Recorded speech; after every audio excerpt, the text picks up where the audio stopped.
Have you heard of Maracanazo, the greatest shock of football history? Diego Maradona's historic performance in 1986 World Cup, or Zinedine Zidane's headbutt in 2006 versus Italy. What do you want to know about World Cup history and its memorable moments? Then stay with me. I am Hadi Mohamed Isaka, and this is the World Cup Chronicles, where we bring you the memorable and unforgettable moments in the history of the World Cup tournament. What a miss! In today's edition, we take you back to the 1950 FIFA World Cup final, popularly known as the Maracanazo, the greatest shock in football history. A tale of almost 200,000 fans, one stadium, one expected winner, but football had other plans. The 1950 FIFA World Cup was the first after the Second World War, hosted by Brazil with a unique format. Only 4 teams participated in the final group phase, including Brazil, Uruguay, Spain and Sweden. There was no knockout, but rather a round-robin format. Therefore, team with the most points emerges as the champion.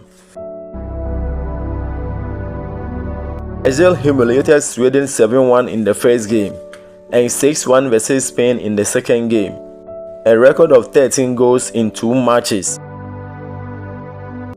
Uruguay, on the other hand, had relatively a smaller squad and less dominant, whilst they drew 2-2 with Spain and a narrow 3-2 victory against Sweden. Uruguay took on Spain. On 16 July 1950, the decisive match featured the huge fans of almost 200,000, the biggest ever in football history. Brazil had already printed newspapers saying Brazil are champions. Uruguay clearly seen as underdogs. The game began as predicted, with Brazil attacking against the Uruguayan defense line for the majority of the first half. But unlike Spain and Sweden, they managed to maintain their defense and the first half ended goalless. In just 2 minutes into the second half, the stadium erupted, with Sao Paulo's forward Friaca fired the Salazar ahead with a low short pass goalkeeper Rocky Maspoli.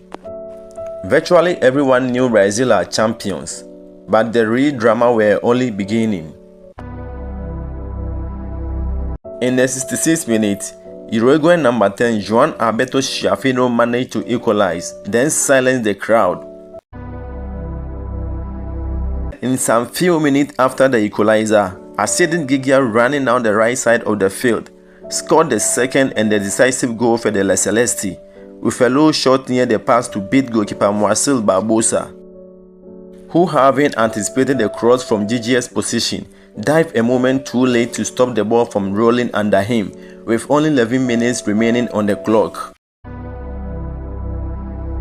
The crowd went virtually silent after the second Uruguayan goal, until English referee George Reader signaled the end of the match.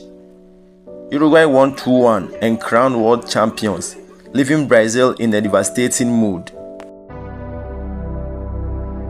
Goalkeeper Marcel Barbosa unfairly blamed for years for conceding a cheap goal. A group of Brazilian fans started a fight with Uruguayans in a hotel in lobby. 8 Uruguayan fans died as a result of celebration in Uruguay. Brazil changed the arcade from white to yellow, and the emergence of the term Phantom 50. The term Phantom 50 was later used to refer to the fear that Brazilians feel of the Uruguay national team due to this loss. Each time Brazil and Uruguay play at the Maracana, the team resurfaces. The Uruguayan team remain national heroes forever. The 1950 final stays as one of the greatest upsets in football archives. And this was a famous quote by the match winner, Giggia. And I quote, "Only 3 people have silenced Maracana: the Pope, Frank Sinatra and me." Until Alcides Giggia raced clear and fired in a shot that